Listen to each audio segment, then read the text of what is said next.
Hey friends, welcome to the second edition of Soup and Bread of the Week. I got so much good feedback from you guys on last week's video, and I'm really excited about continuing on with this series. This week I'm going to go in the Asian direction, and I'm going to do a pork Massamun curry soup that I'm really excited about. Massamun is one of my favorite types of curry. I do have a specific Massamun curry paste that I use, but if you can't find a Massamun curry paste where you're at, any curry paste will work. You could get a red curry or a green curry or a yellow curry, and it's all gonna be delicious with this soup. To go along with the soup, I'm gonna make some soft coconut milk buns. I've been working on this recipe for a little while, and it was a little bit tricky to get nailed down. I kind of thought that the coconut milk powder that I'm using in the recipe would work very similarly to the butter powder that I've used many times. Come to find out, it doesn't. It works very differently, actually, and I had to do several iterations of the recipe until I got a texture that I like, and I absolutely love the texture that I got. It's soft and fluffy, and it's got really big air bubbles. My butter buns have a little bit denser of a texture, and it gives a little bit different feel in the mouth. These ones, they're just good in a different way. They've got this really soft, airy texture, and then they got just the tiniest little hint of the coconut taste. The coconut taste is not overpowering because I had to use a very small amount of the coconut milk powder. There are ways to enhance the coconut taste that I will talk about when I'm making the recipe, but I love this recipe. It's great for savory, like with the soup. I also think it would be a really good base recipe for some kind of a sweet bun. Just adding a little bit of stevia or other kind of sweetener would make it just a perfect sweet bun to have like with jam and coffee for breakfast. So let's go ahead and dive in. I am going to make the buns first, and while they are cooking in the oven, I will get started on the soup. I'm going to start off by putting 1 teaspoon of honey in my bowl, so that's 5 grams. And then I'm going to add in 1 1/4 cup of warm water. It shouldn't be scalding, but it should just be warm to the touch. I'm going to get that mixed up. Next is 1 teaspoon of active dry yeast, and I'm just going to sprinkle that over the top. As always, the yeast and the honey don't really add to the texture necessarily. It's more for the flavor. The honey is what activates the yeast and kind of gives it more of a yeasty taste. And it is totally optional. Since it doesn't affect the texture, you can leave the honey and the yeast out completely. You can also substitute 1 teaspoon of inulin instead of the honey if you want something that's 0 sugar. But theoretically, the yeast should eat the honey, so I don't know exactly how fast the yeast eats the honey or how much is left in the end result of the bread, but theoretically some of the sugar in the honey will get eaten by the yeast, and you won't actually be consuming those carbohydrates. While the yeast is blooming, let's talk about the other ingredients. This is my butter bun base, and I did a video about my bread mixes and I showed my butter bun base there, but I have made some changes to it. Like I told you about in my last Wellness Wednesday, I have omitted xanthan gum from my diet because I was having digestive issues from it, and I found that gelatin in its place has a very similar effect. So I have switched out xanthan gum in my recipes for gelatin. I was using 1/4 teaspoon of xanthan gum per recipe, and now I put in a tablespoon of gelatin instead of that 1/4 teaspoon of xanthan gum, and it's been working out really well. And of course, getting more gelatin into my diet is always a good thing. Good protein, good for gut health, and replacing xanthan gum, it's been a total win for me. The other change I made to my bun base recipe is that I reduced the arrowroot powder from 2 tablespoons to 1 tablespoon per recipe, and that's because I've started using the acacia fiber in the bread, and I found that 1 tablespoon of arrowroot was plenty to get a really good texture and taste along with the acacia, and I just didn't need that extra tablespoon in there. So I am going to add 1 recipe's worth of the butter bun base to my bowl. That's a lot of bees. As soon as the yeast is done blooming. And with the mix, the way I have it mixed up, that's 140 grams of the butter bun base, and I will put the exact measurements of all that's in there up on the screen so you can follow that if you don't have a butter bun base mixed up. Then after I get all of that whipped up, I will add in 3 tablespoons of acacia fiber powder and 1 tablespoon of coconut milk powder. And the coconut milk powder is the only thing really in this recipe that has any fat in it. So these buns are actually very, very low fat. They'd be great for a lean day, great for a protein sparing modified fast day. It turned out to be less than 1 gram of fat per bun. All right, I have talked long enough, and so my yeast is ready to go. 140 grams of butter bun base. Try saying butter bun base 5 times fast. See what happens. I'm just gonna mix this up a little bit in here.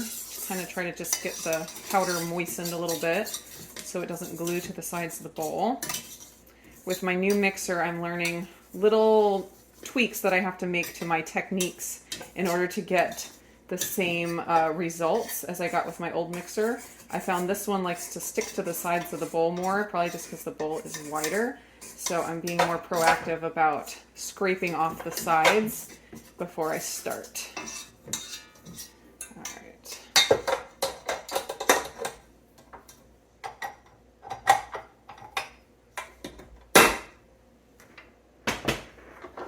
And I'm gonna slowly increase the speed to maximum, and then I'm gonna mix it for 3 to 5 minutes. Some days it's done by 3 minutes. Some days it takes all the way to 5 minutes. So much of working with egg whites is dependent on environmental factors. And so it's like it's a science experiment every single time.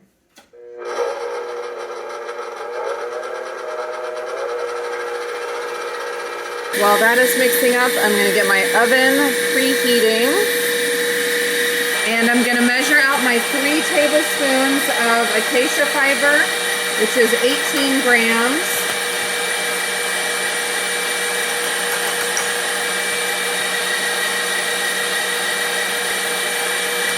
And 1 tablespoon of coconut milk powder, which is 6 grams.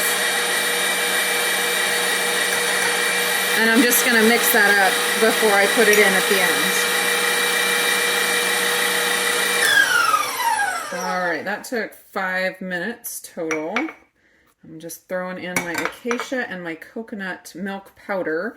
And if you want to enhance the coconut flavor, you can add a teaspoon of coconut extract. That would be delicious. You can also at this point add stevia or another kind of sweetener if you'd like. I would recommend not adding allulose, more allulose as the sweetener. That would brown the bread quite a bit more and it'll give you a different result. But you could use a little bit of stevia or erythritol or swerve or something like that. I'm just gonna mix this on low until it's combined.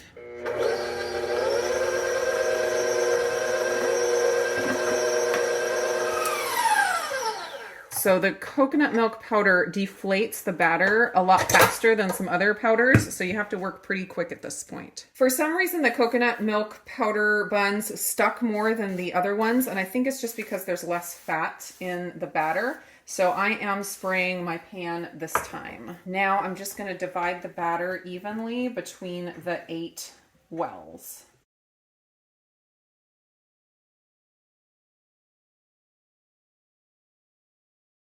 All right, into the oven these go for 25 minutes at 325.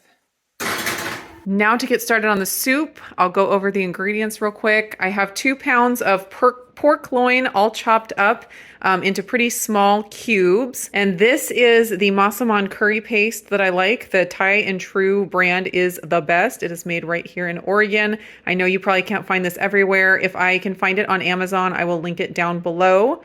I have some chicken broth. I think I'm going to use about 3 cups of this, but I kind of eyeball it when I put it in because I don't want too much. I have some ghee to saute up the pork and some of the veggies. Veggies I have here, a carrot. This is a daikon radish. They are super long and huge, and they actually make a really good substitute for potatoes and soup. And my favorite Massamun curry has like really thinly sliced potatoes in it. And so I'm going to try to duplicate that with the daikon radish. I have a really, really teeny red onion, a red bell pepper, and a whole bunch of green onions. So I'm going to cut these in half, and the bottom half I'm going to use for sauteing with the soup, and the top half I will chop up and have for garnish afterwards. I have a thumb-size piece of ginger. And then beyond the green onion tops, for toppings, I'm gonna have some chopped cilantro, some fresh crunchy bean sprouts, which I love on curries and on curry soups, and also limes for lime wedges to squeeze over the top. Can you guys hear the frog? The frog is back. I have my Instant Pot on high on saute mode, and I am going to add in a tablespoon of ghee and let that heat up just for a second. Now I'm gonna throw in my pork, and I'm gonna let this saute until it's no longer pink. And while that is sauteing, I'm gonna chop up the bottoms of my green onions and my ginger.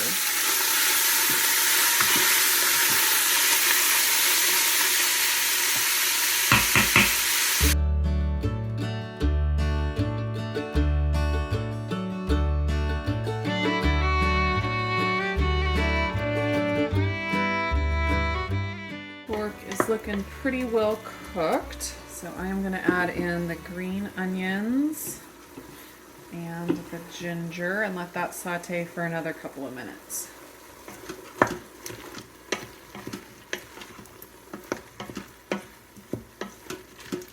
I'm going to go ahead and add in my 2 teaspoons of salt and 2 tablespoons of the curry paste. And the more you add of the curry paste, the spicier the curry will be. But I think 2 tablespoons will be good to give it a nice little kick, but not have it to be too spicy. Just gonna let this saute for another minute before adding in the broth. I've got to give you a peek at the buns in the oven here. Don't those look incredible? Oh, and they smell so good.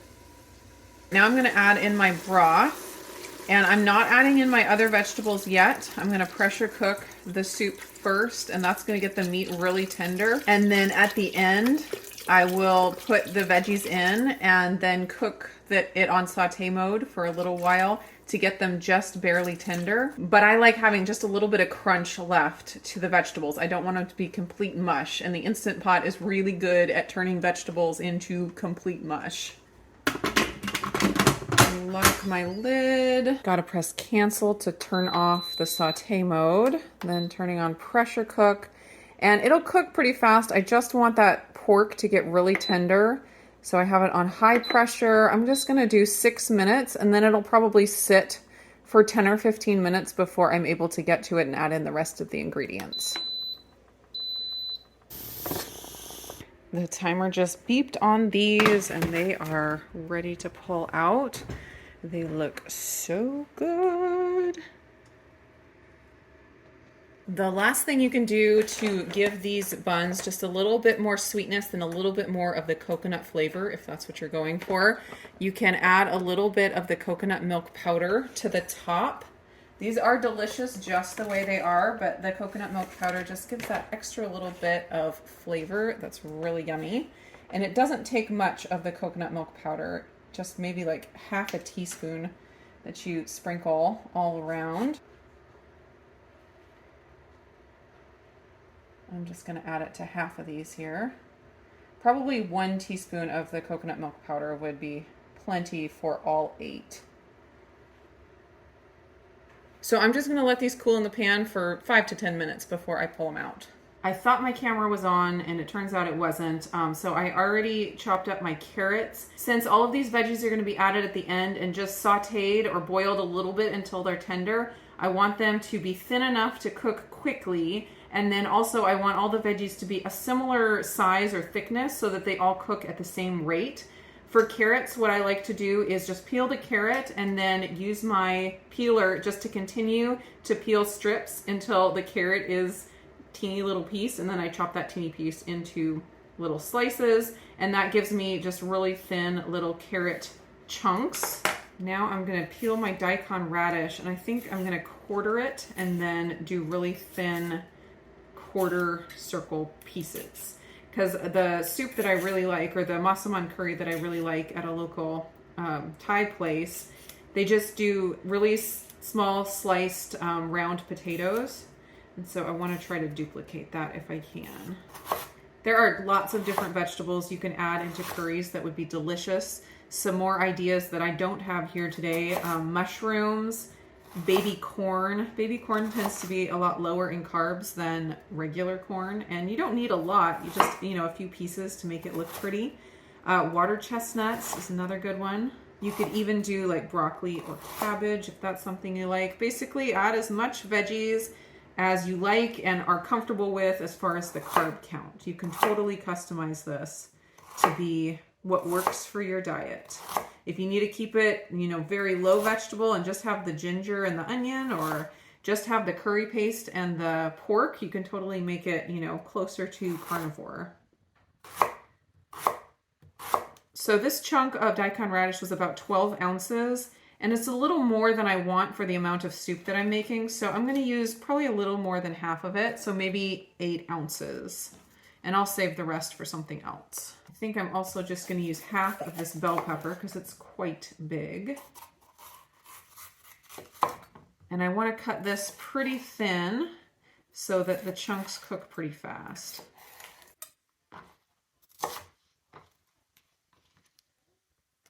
So certain people in the family, I won't name any names, do not like onion in their meals. So I'm actually going to keep the pieces on the onion fairly big because then they will be able to pull them out if they want to. And I kind of like nice crispy big pieces of onion in mine, so it'll work out just fine. Oops. All right, I'm going to pull these out of the pan. Bottoms look nice. These are so soft. They're just wonderful.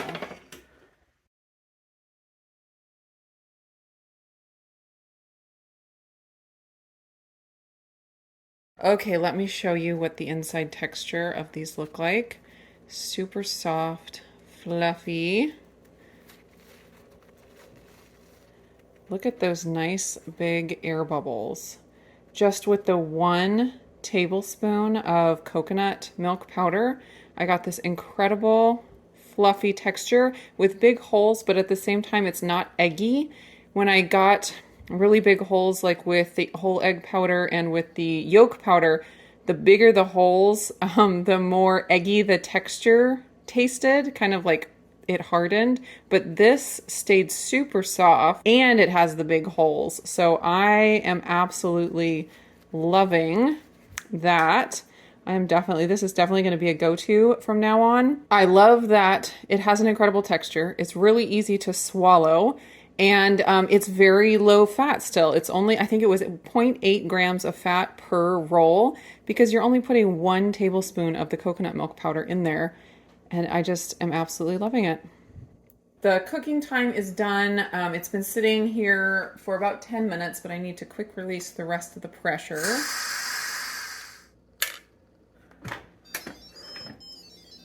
There's what it looks like. I am going to turn it back on to saute mode. And I'm going to throw in my vegetables and let that come up to a simmer and let those simmer just until they're done to my liking. I'm going to keep checking them because I don't want them to get overcooked, and I will just pull it off the heat when they're how I like it.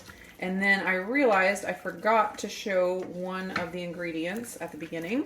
And that ingredient, of course, is coconut milk. How could I make a curry without coconut milk? Once the vegetables are tender to my liking, I will add in it's about 1 cup of coconut milk. And while the soup is simmering, I'm going to get my toppings ready. Going to chop up some cilantro, wash a few bean sprouts, cut my lime into wedges, and also chop up my green onion tops.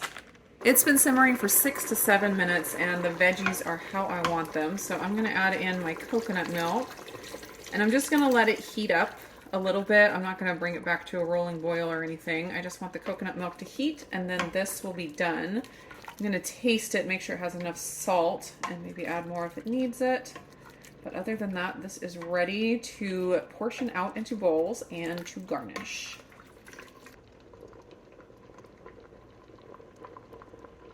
I don't think it needs anything. It's actually really good.